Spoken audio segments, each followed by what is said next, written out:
Hello everyone. Hello everyone, thanks for watching the video. This is Ronnie from the UK Fruit Fest, and I'm glad that you're watching. And I think the last few videos I made, I've seemed to get some responses from people, and I've started to get some responses from people who I guess are doing a carnivore diet or a low carb diet or a non-vegan diet of some kind. And I thought I would try and reach out to some of these people. Maybe I don't even know if they're watching these videos, but I've had some replies from some people like that. And sometimes I've went on Twitter in different places, and I've maybe had conversations with people, because you can go on Twitter and you can search for different topics and see what people are saying and reply to them and stuff like that. So I used to do that a little bit. But what I want to talk about is try and make a connection with some people that aren't really doing the same diet, and gradually show you that maybe you're not doing the right thing. Basically, is what I guess. Maybe that's not a very subtle way of saying that, but anyway.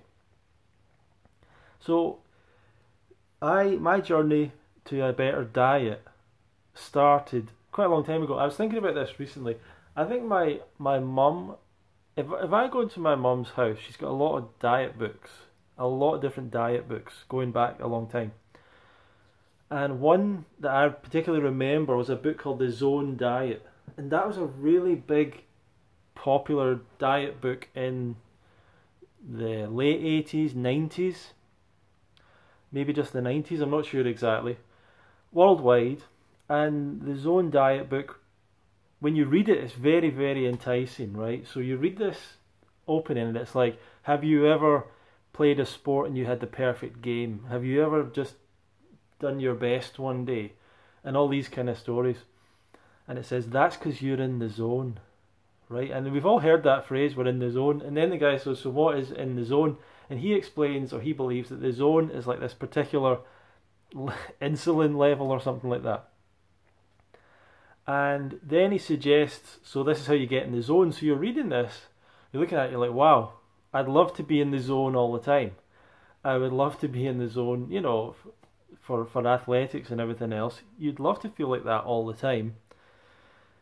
And you look at it, and you look at some of the recipes and the stuff, and I didn't get really dialed into it, but it did seem kind of like quite a complicated diet. But I really was sold on the idea of feeling like you're in the zone.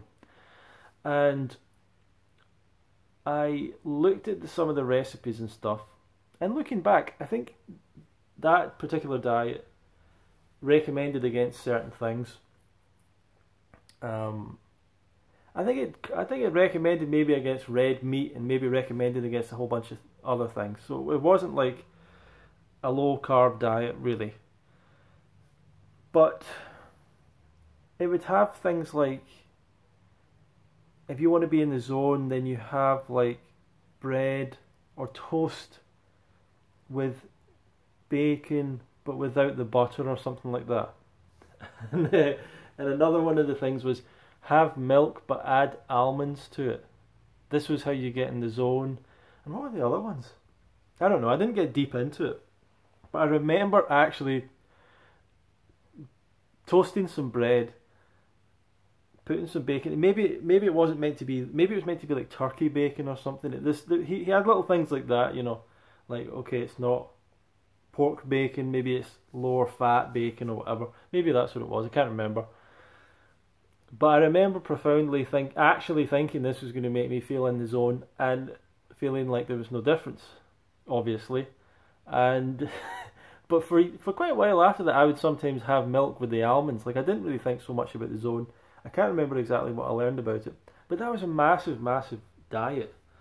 And the guy that wrote the book was overweight. Like, he wasn't healthy. It's really weird that this guy was telling everyone else to be in the zone. And he obviously wasn't, right? Apparently it's kind of a high fat diet. But it's not. It wasn't a no carbohydrate diet as far as I remember. Probably cut out sugar. I can't fully remember. So I understand, for a lot of you guys that are carnivore diet, low carb diet. You're making your first little forays into changing your diet. Okay, I get it.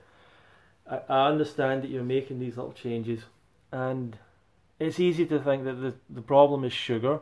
You might have seen the sugar blues, or the problem with sugar or whatever. There's a guy, Robert Lustig's got a big viral video. I watched that years ago, and I gave up sugar like 10 years ago. So I get it that you want to give up sugar, and that's really hard. I understand that. So I've done that. There was a period of time when I consumed sugar again, but now I don't. Again. And what else? What other dietary changes? Cutting out dairy. If you've done that, you know, that's a good step. That's definitely a good step. So why are you feeling better and everything? You've cut out sugar, which is, you know, not really health promoting, but not really all that bad. Like, sugar isn't really strongly linked with any particular illness. If you think it is, the research doesn't really suggest that. Even diabetics actually tend to be better off with more sugar in their diet than less sugar. Not that they should have any sugar really, but if that's the option. And cutting out dairy is definitely a good thing. Even if dairy wasn't healthy, even if dairy wasn't bad for you, the fact that it produces so much mucus makes it not very comfortable thing to consume. But it's got so many connections to a lot of different problems that it's better off not having dairy. So cut out the dairy. That's a good step. You've maybe cut out the sugar. That's probably a good step. And you're thinking more about eating a more natural diet. That's also probably a good step. Here's where I don't understand it really, is when people go from that to cutting out carbohydrates, including fruits and vegetables. So some of these carnivore guys and low carb people, you know, the low carb diet, the paleo diet, has some good points to it, like giving up dairy and like consuming more vegetables. That's good. The cutting out the carbohydrates thing is a problem, and the cutting out fruits and vegetables is a major problem. It's a major problem.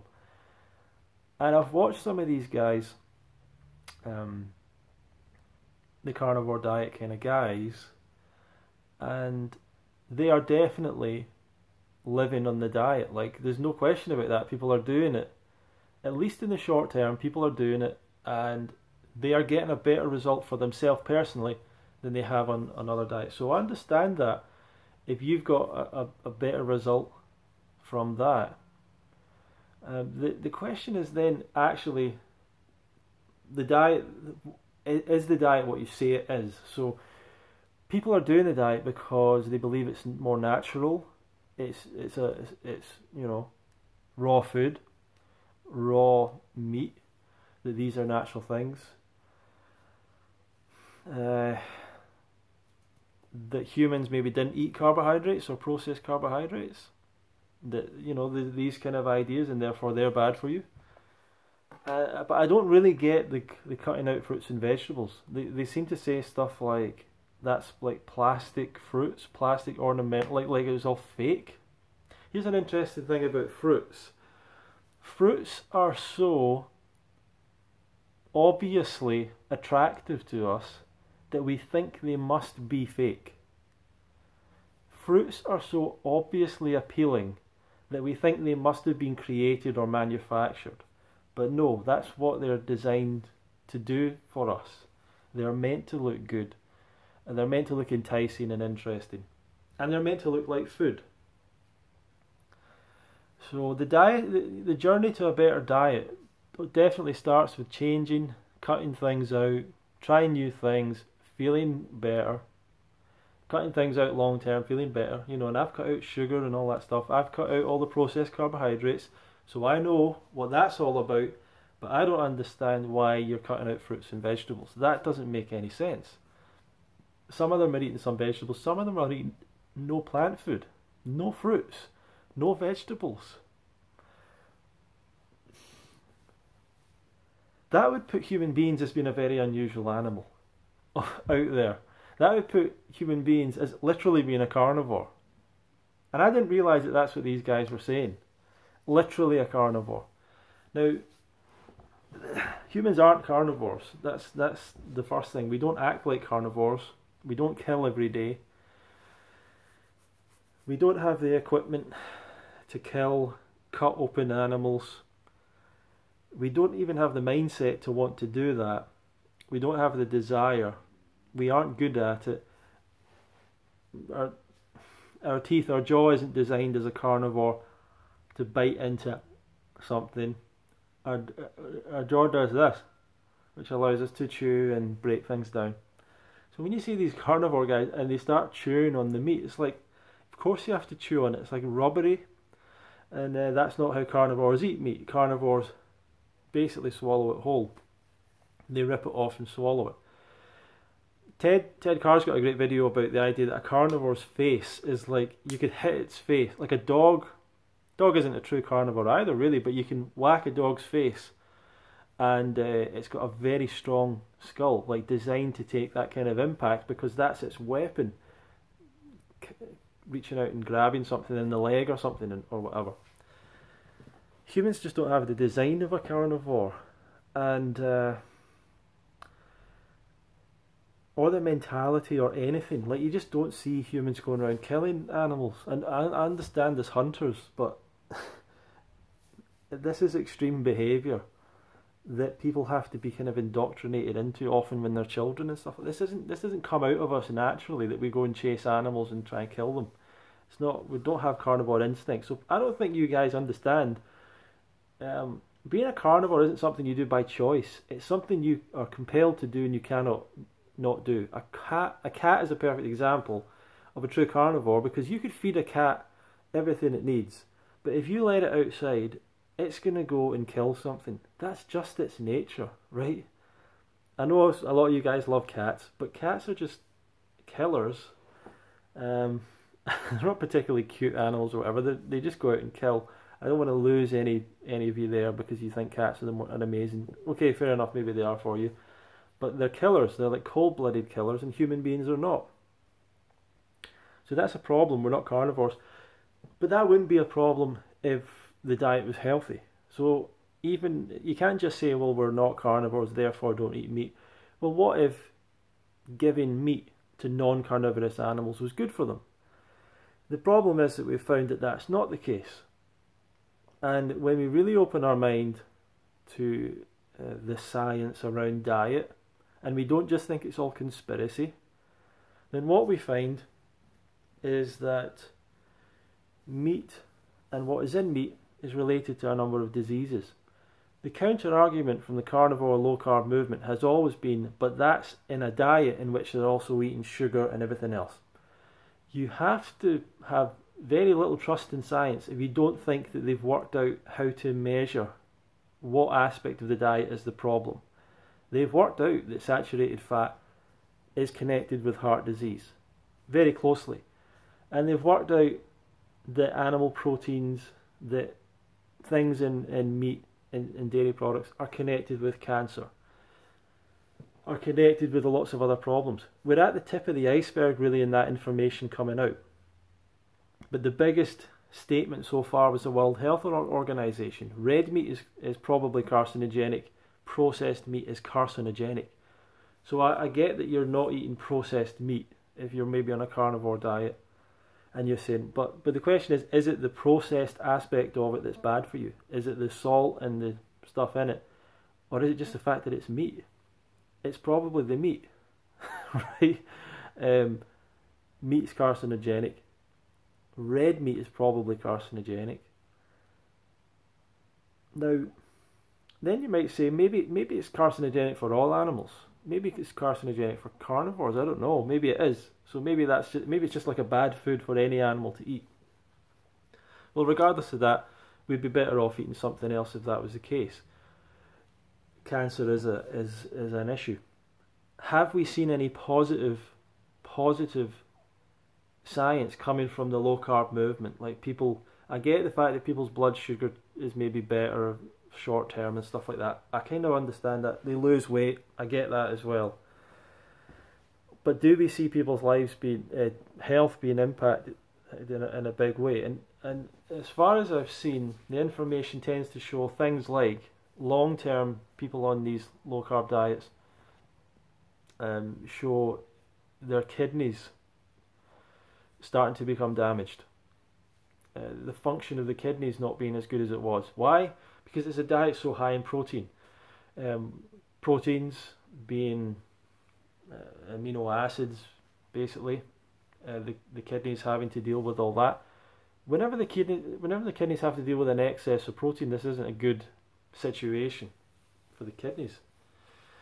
So we see kidney damage starting. And some of the guys, the low carb people and all that have posted their blood results have been really bad. Like some of the blood results have been really bad, really high cholesterol and stuff like that. Once again, an indication of the start of heart disease. Now, I'm not even a doctor, right? I'm not a cardiologist and all this stuff.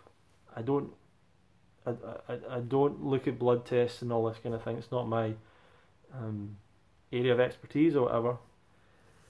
But I just even the basic kind of knowledge of this stuff, just the basic research into it, that they have really bad results. They very rarely stick to the actual diet long term. Many of them don't really lose weight long term, and some of them put weight back on long term. A lot of the people that were the low carb authors, very few of them were very healthy or fit people. Now I get could be a number of reasons for that, but if you can't stick to your own diet, that's kind of a problem. What else can we say about the low carb carnivore diets? Obviously, it's not the diet that our ancestors ate. Obviously, right? So I get that you might think this is the diet your ancestors ate. This is the diet that hunter-gathering humans eat.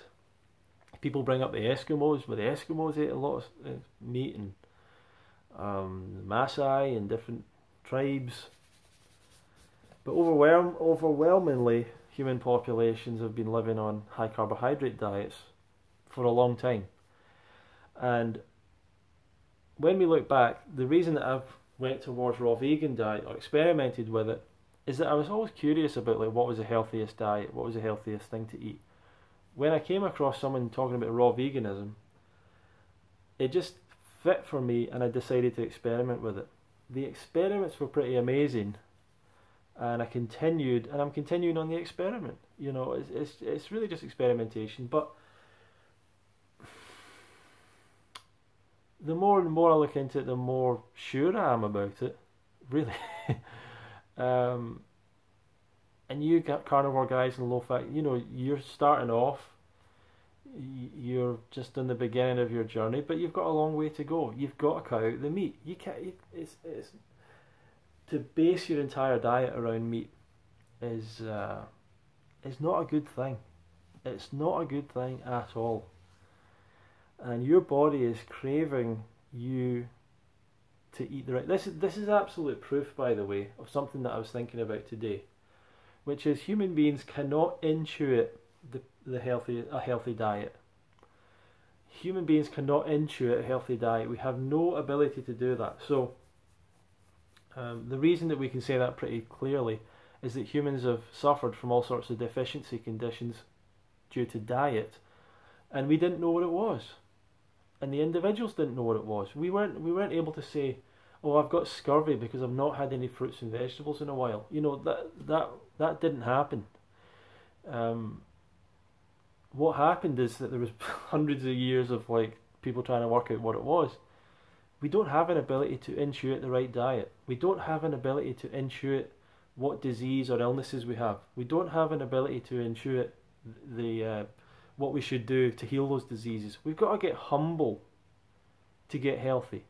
That's a new catchphrase for you. We need to get humble to get healthy. And what that means is you need to drop all this idea that I'm going to intuitively eat. I'm going to eat what feels best for me. this is what I think is right for me. This is what I believe. You got to get rid of all that stuff and confront hard reality. And the reality is, the healthiest foods are the foods that are the least exciting foods. And that's why people don't want to do the raw vegan diet, is because these foods aren't addictive, they're not stimulating, they are they're palatable but not highly, extremely palatable. But they are the only palatable foods really in their natural state. And so people don't want to do the diet, which, like, I understand. I totally understand that you don't want to eat fruits and vegetables. I 100% understand there. But if you want to go towards health, you need to make the sacrifices necessary. And that's just the way it is. And the reason you want to go towards health is because it's the foundation of the rest of your life. Nothing's more important than health. Nothing's more precious than it. It's the absolute foundation. So making sacrifices now is the best thing. And giving up meat is a good sacrifice to make if you love meat. I get it. You maybe kind of love it or whatever, love the flavour. But you will feel a lot better without it. And all these ex-vegans and ex-whatever, I don't know, like, some of you, I don't really believe you were vegan. Maybe you were. Maybe you were kind of half in the water, half not, eating a lot of carbs, but you were also eating a lot of junk. So I don't know what you were doing. But a lot of you were beginners as well on your health path. I'm not a beginner, you know.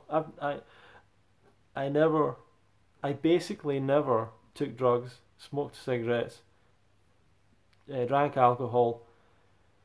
What else? I basically never did these things. You know, this isn't the start of my health journey. It's not like I waited till I destroyed my health and then I started doing something about it.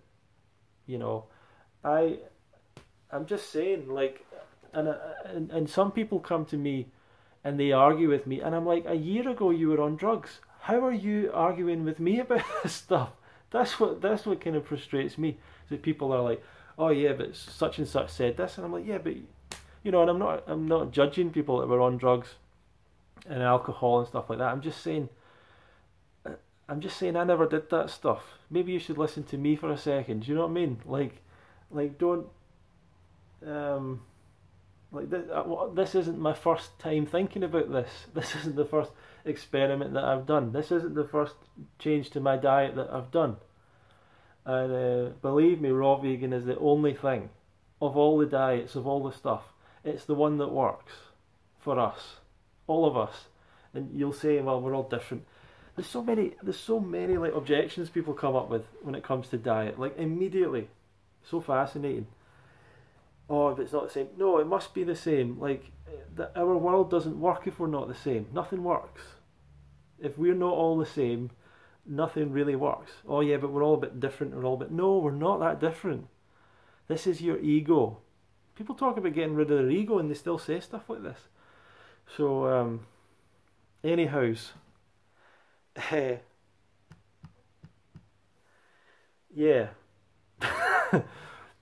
You know, and I'm not judging people when I say, like, you were on drugs a year ago, but seriously, some people are like, have these arguments with me, and I'm thinking, what? Yeah. No,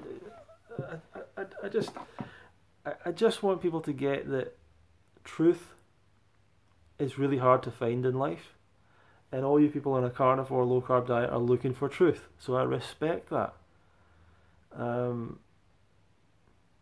But it is a misleading diet. The raw vegan diet is an even more extreme, right? In a sense. And there's not a lot of science around it, but there's a whole lot of logic around it, and there's a whole lot of just like, how could it be anything else around it? Kind of feeling.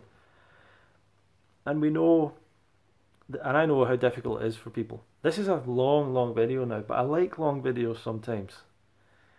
But keep watching these videos if you're curious about it. I don't know why you give up fruits. I don't know why you give up fruits and vegetables.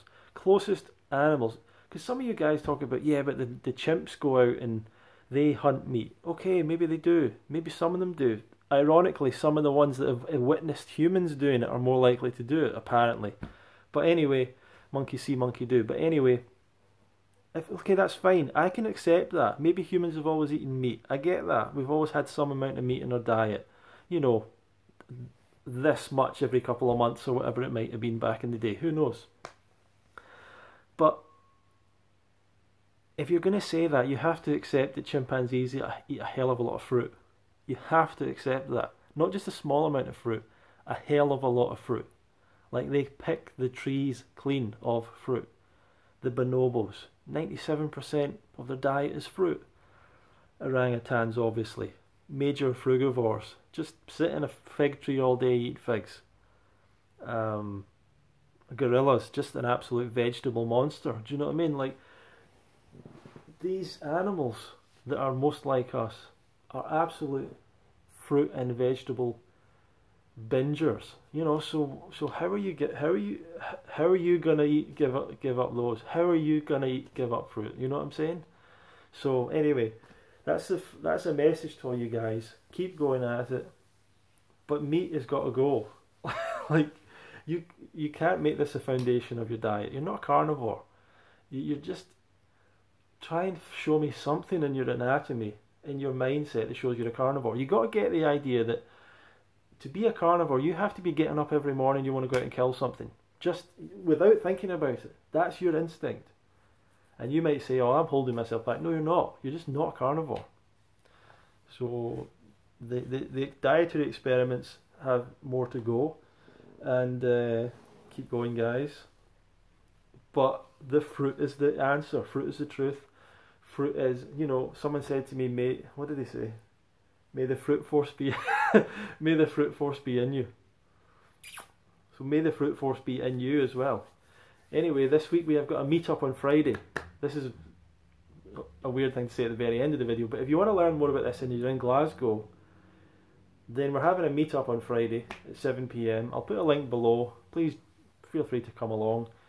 And it's time to eat fruit. Why would you give up fruit? It makes no sense. So thanks a lot for watching the video, and we'll see you in the next one.